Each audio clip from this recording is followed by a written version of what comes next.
Se você é aposentado, pensionista, eu vou dizer, tem dinheiro pra você na Gold Promotora. Olá, vamos analisar a fundo hoje um tema que, olha, impacta diretamente a vida de milhões de brasileiros, né? Os descontos não autorizados que aparecem, assim, do nada, nos benefícios do INSS. Exatamente, é um problema sério e que gera muita angústia.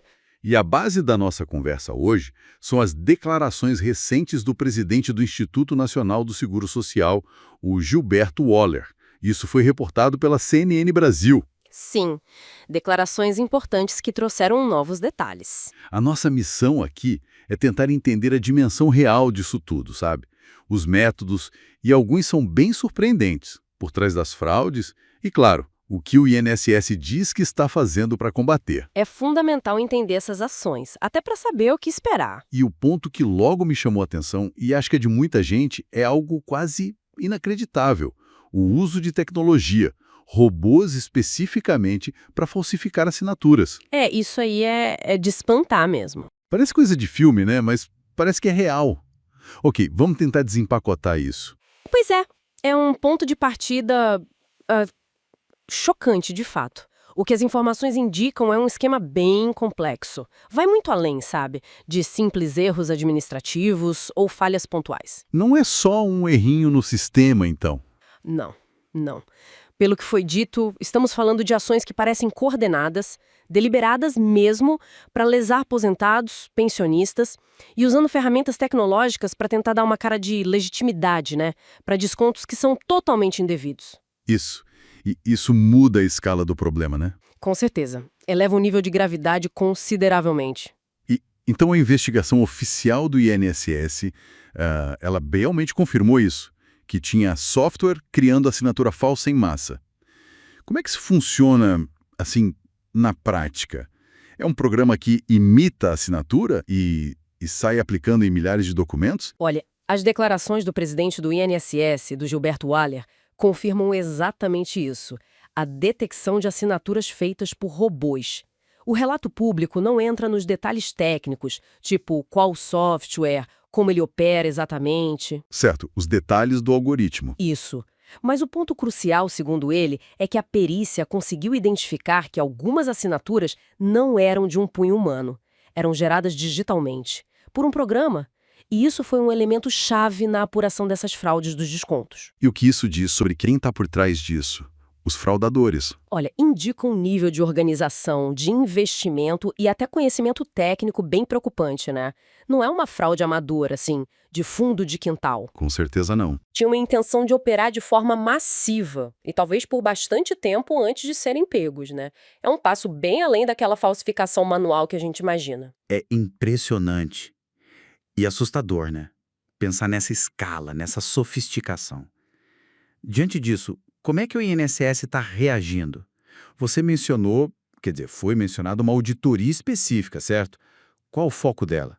Vai além de só confirmar se o desconto foi indevido? Correto. O INSS montou uma auditoria com um objetivo bem claro. O foco principal é analisar as respostas. Respostas. De quem? As respostas que as instituições financeiras ou as associações envolvidas deram quando os beneficiários contestaram os descontos. Ah, entendi o fluxo. A pessoa reclama. Isso. O beneficiário nota o desconto estranho, reclama no INSS ou direto na entidade.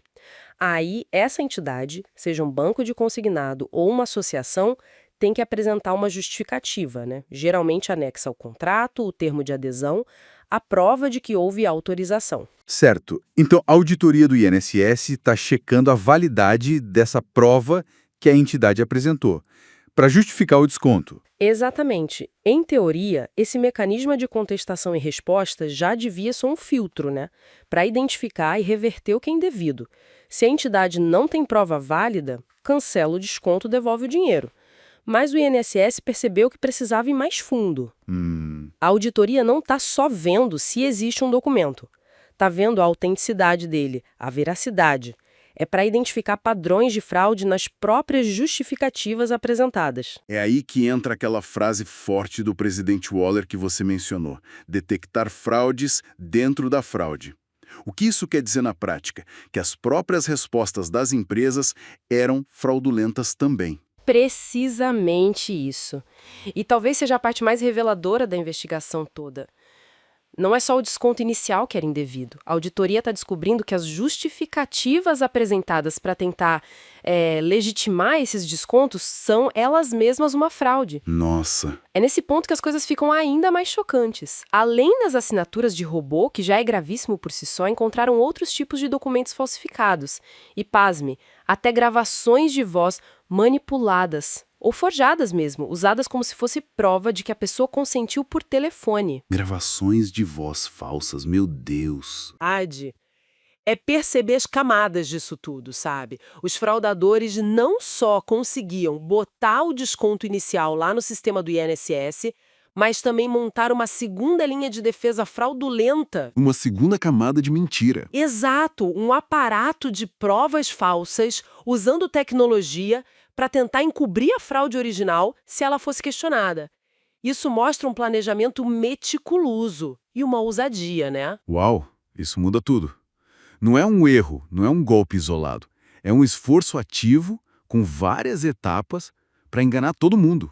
O beneficiário, o sistema de controle. Então o objetivo do INSS agora é ir atrás de quem realmente orquestrou isso. Quem triou as assinaturas de robô, falsificou documento, gravação.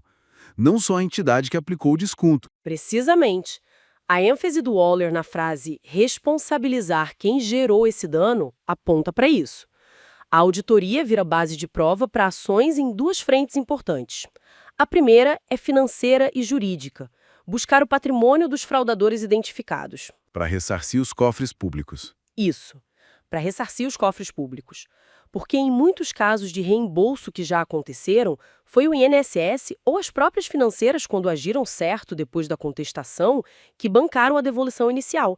Agora, a ideia é reaver esse prejuízo dos verdadeiros culpados, sejam pessoas físicas ou as organizações por trás. E a segunda frente? A segunda frente, claro, é garantir a reparação completa do dano aos aposentados e pensionistas. Assegurar que todo mundo que foi lesado receba o dinheiro de volta, direitinho, com correção. Se a gente olha o quadro maior, é uma estratégia que busca não só remediar devolvendo o dinheiro, mas também punir de forma exemplar. Para desencorajar outras tentativas. Exatamente. Para criar um efeito dissuasório.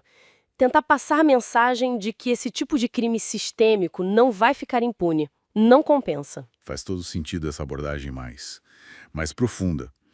E os números que foram divulgados, eles dão uma ideia clara da escala assustadora disso, né? Falaram em milhões de pessoas contestando. Os números são, de fato, expressivos e são essenciais para a gente entender o impacto social devastador disso.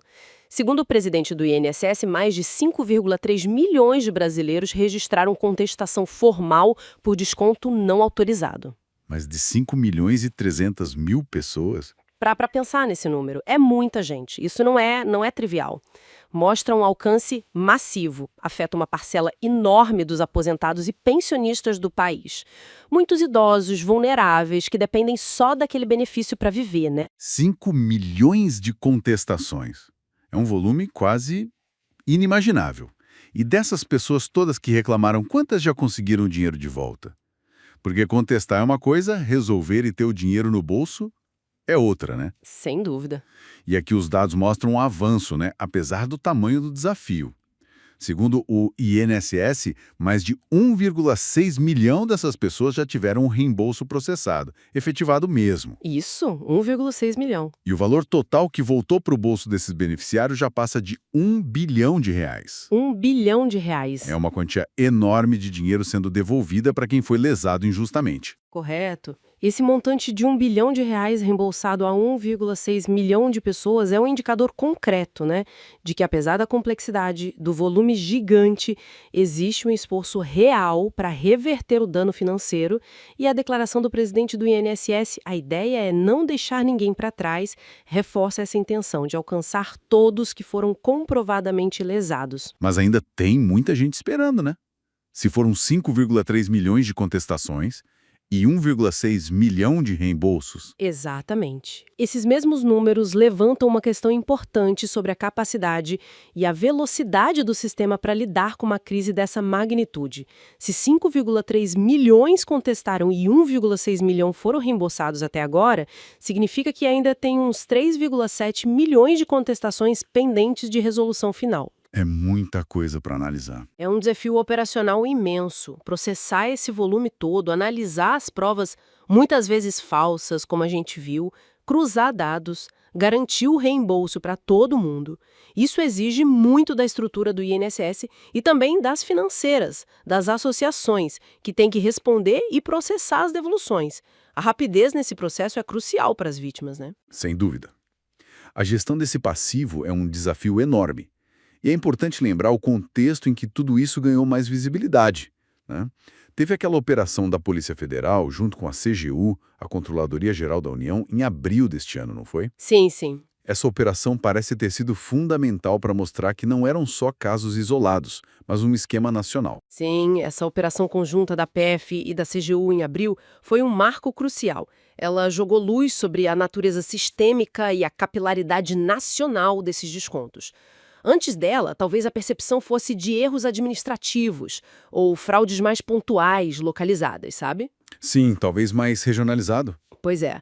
Mas a investigação da PF e da CGU mostrou que havia uma rede organizada ou várias redes atuando de forma coordenada em larga escala, no país todo, visando especificamente os beneficiários do INSS. Então, isso deu impulso para essas ações mais recentes do INSS. A auditoria, o reembolso em massa. Muito provavelmente. Deu o contexto de urgência, de gravidade e deu o ímpeto necessário para essas ações mais robustas que o presidente descreve agora.